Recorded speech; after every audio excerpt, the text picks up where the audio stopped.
Oke, kita masuk ke part yang kedua dalam pembahasan properti fluida.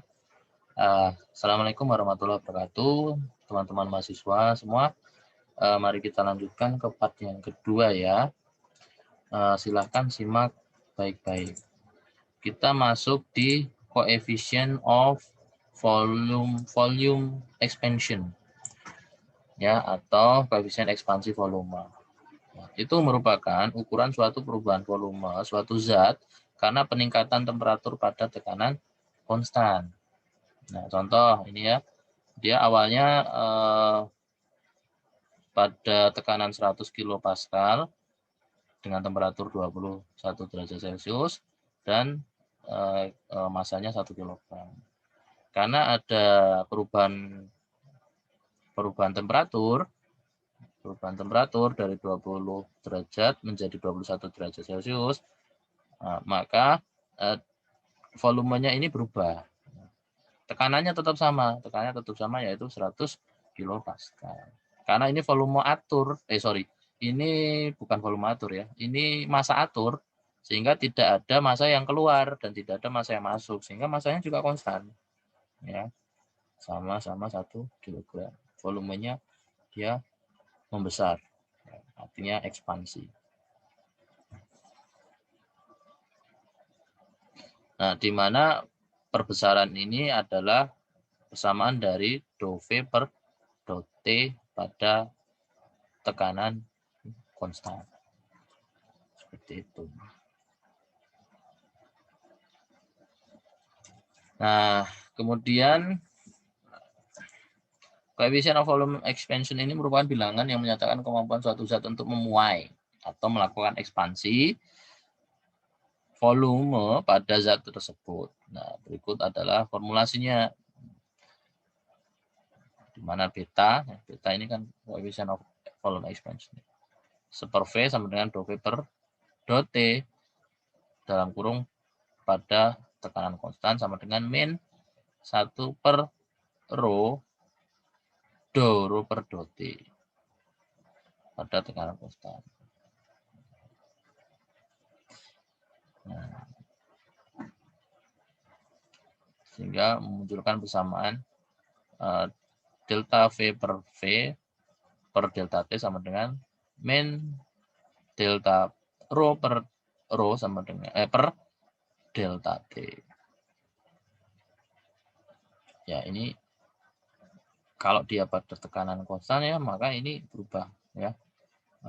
Persamaan diferensial parsialnya ini akan berubah menjadi delta.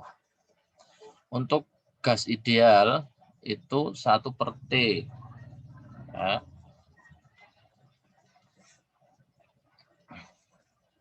Sehingga berlaku persamaan seperti ini. Nah, grafik berikut merupakan variasi coefficient of volume expansion pada air dengan rentang temperatur 20 derajat Celcius sampai 50 derajat Celcius. Nah, kalau kita lihat garisnya, berarti garis ini itu menunjukkan bahwa terdapat hubungan yang linear antara coefficient of volume expansion dengan perubahan temperatur. Nah, kemudian viskositas atau viscosity. Viscosity adalah menunjukkan suatu kekentalan dari suatu zat. Ya. Seberapa besar tegangan geser suatu fluida mempengaruhi viskositasnya. Jadi sebenarnya ini kembali lagi ke awal konsep dasar pada fluida tersebut. Ya. Berhubungan dengan apa? Dengan tegangan geser. Semakin besar tegangan geser pada fluida untuk menggeser partikelnya, maka semakin besar pula nilai viskositas suatu fluida tersebut. Nah, itu adalah kata kuncinya. Viskositas sering diartikan sebagai kekentalan suatu zat, namun zat gas tidak ada yang kental, sehingga kita gunakan saja istilah viskositas yang lebih general. Nah, itu aja viskositas. Nah, gas itu kan kalau kita bayangkan kental, seperti apa gas yang kental kan nggak bisa kita bayangkan ya. Kalau liquid atau bentuk cair, itu bisa ada yang kental, ada yang encer kan begitu ya. Maka kita gunakan aja viskositas. ukuran untuk mengetahui seberapa besar tegangan geser yang terjadi pada suatu fluida. Nah, penjelasannya ini kan mirip dengan yang dulu ya. Viskositas itu ada dua, yaitu viskositas dinamik dan viskositas kinematik. Nah, ini dulu pernah saya suruh Anda untuk mencari apa perbedaan keduanya, itu kan.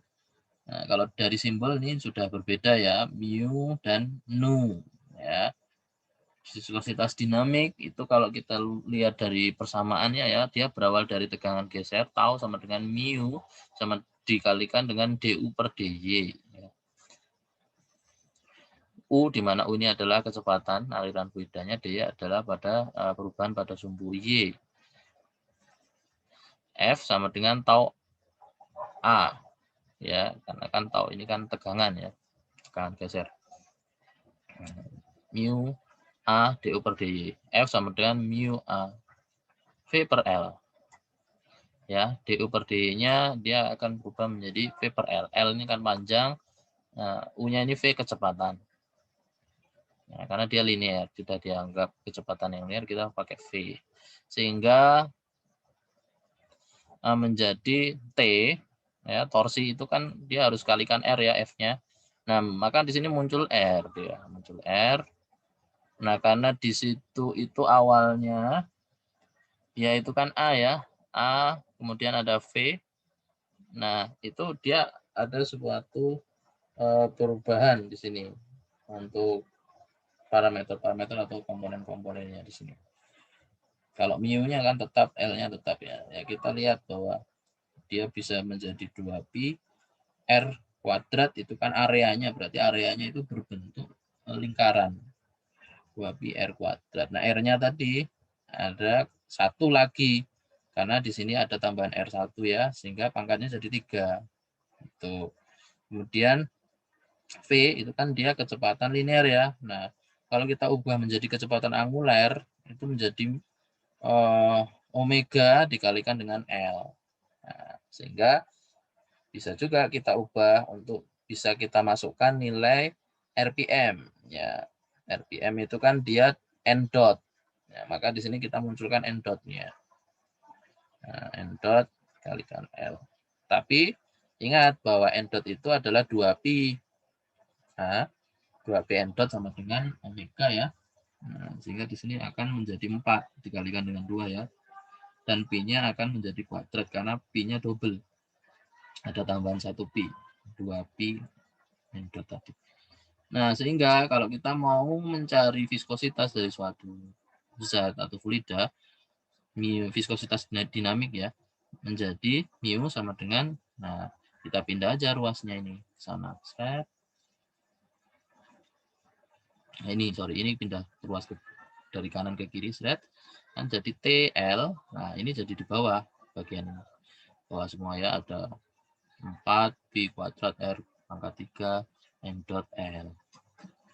Nah, sedangkan untuk viskositas kinematiknya, kalau sudah diketahui viskositas dinamiknya, tinggal dibagi dengan rho saja. Selesai. Ya, mu dibagi dengan rho, itu adalah viskositas dinamik. Viskositas kinematik.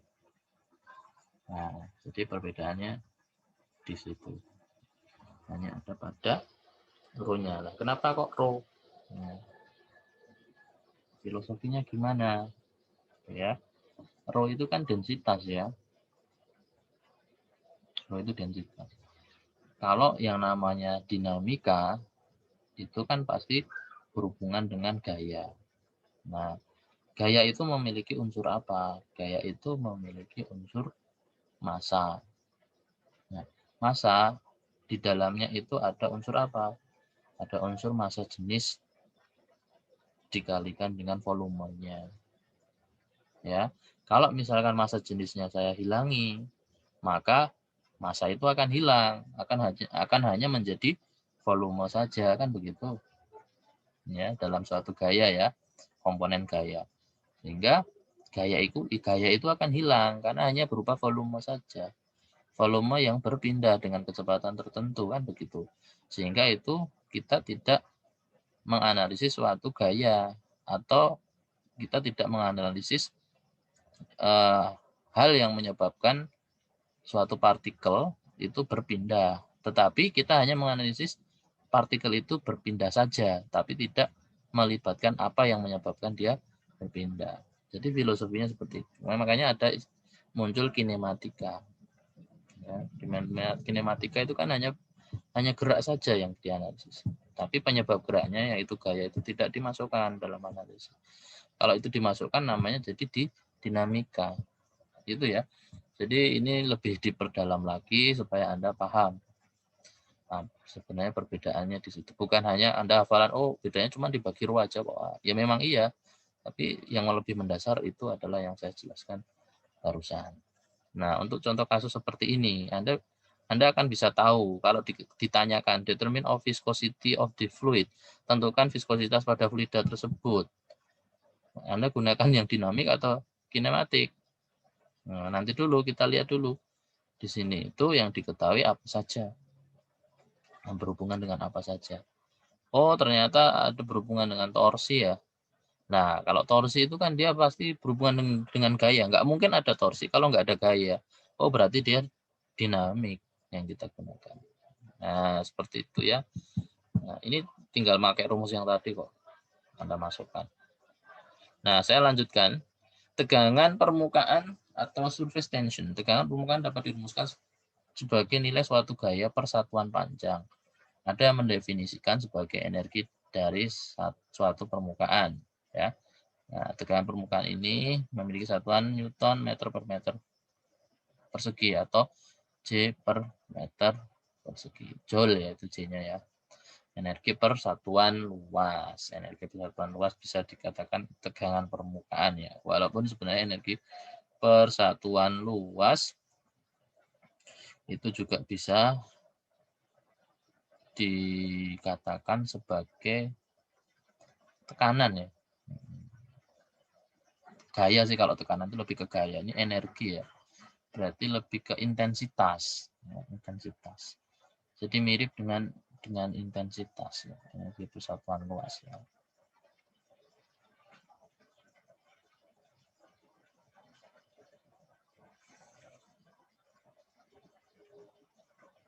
Ya, mungkin kurang tepat kalau intensitas, karena intensitas itu lebih ke daya persatuan luas ya.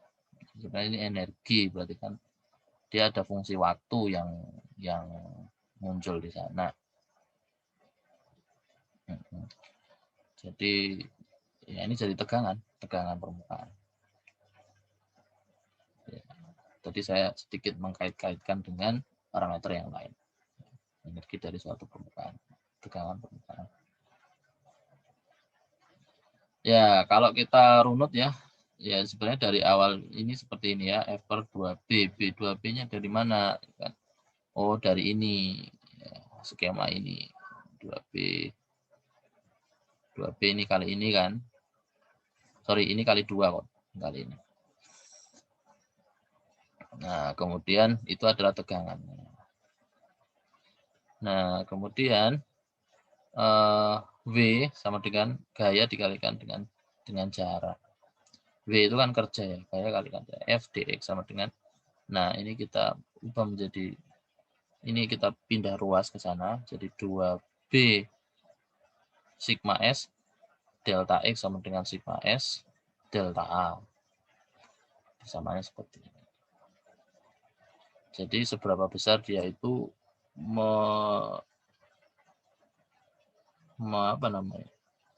menahan suatu gaya. Nah, itu adalah tegangan permukaan. Makanya muncul gelembung itu kan karena adanya tegangan permukaan. Bubble ya, terus muncul droplet. Kalau droplet itu isinya cair semua, loh.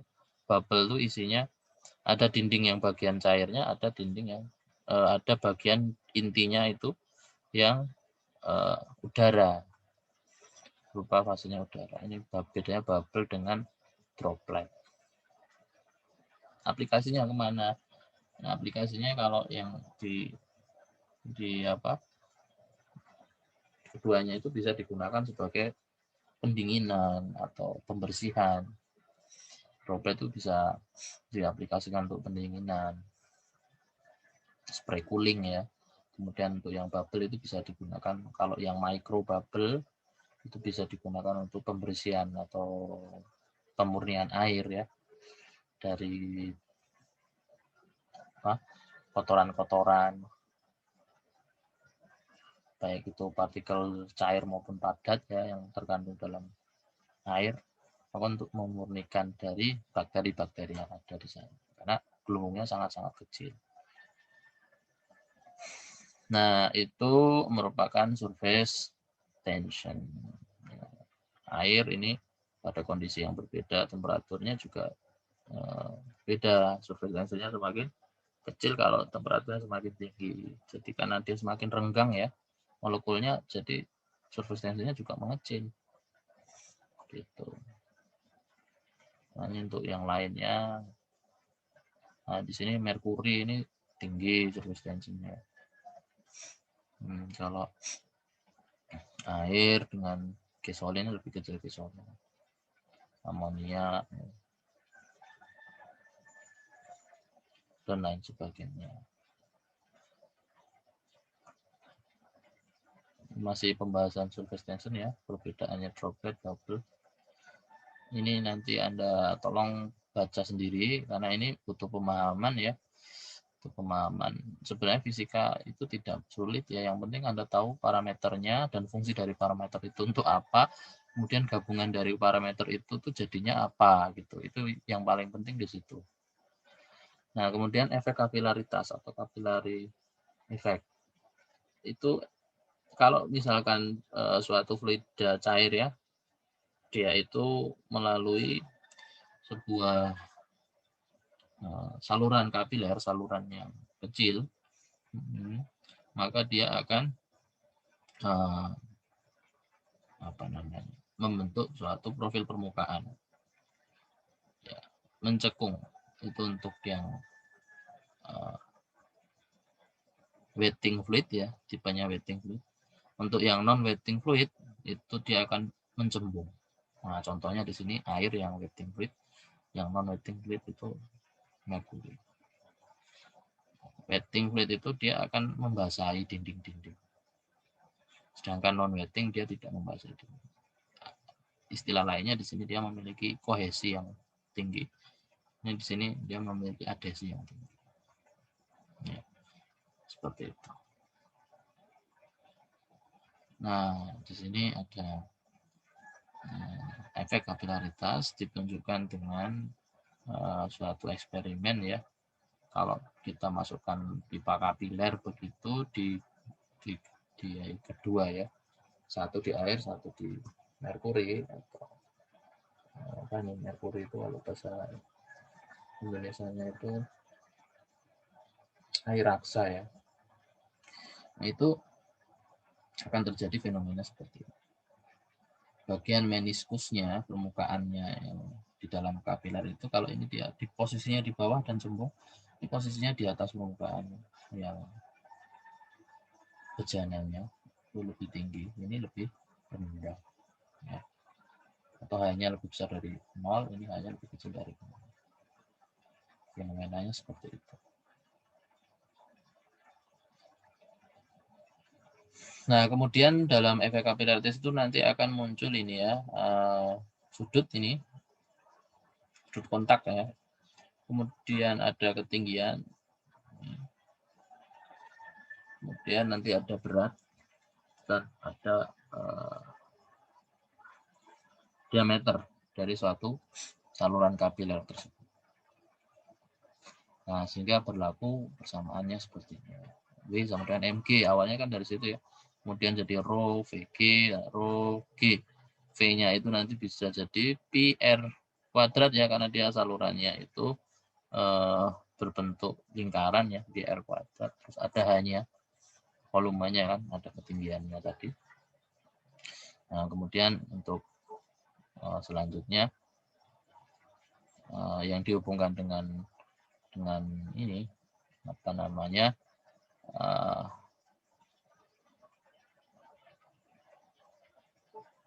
surface tension ya, maksud saya gaya gaya yang tadi ya, bisa ditahan oleh suatu permukaan fluida itu, maka menjadi rho G ini tetap sama dengan 2 pi R. Tadi kan dimasukkan ke rumus yang surface tension ya.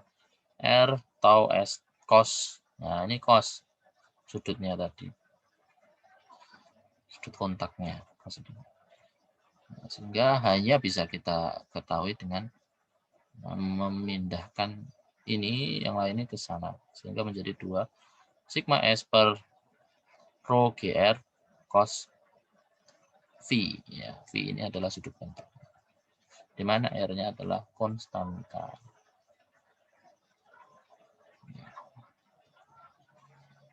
Nah, kasus pada efek kapilaritas ini seperti ini. Contohnya, ya ini ilustrasinya seperti ini. Sudah diketahui hanya kemudian ini B-nya. Nah, kita langsung aja masukkan nilai hanya, komponen-komponen untuk mencari nilai hanya, disesuaikan namanya, satuannya, nanti akan ketemu. Oke, terima kasih. Sekian dari saya. Atas perhatiannya, saya ucapkan terima kasih. Semoga bermanfaat. Nasrul minallah wa fathul qarib. Assalamualaikum warahmatullahi wabarakatuh. Sehat selalu teman-teman mahasiswa semua. Dan semangat untuk perkuliahannya.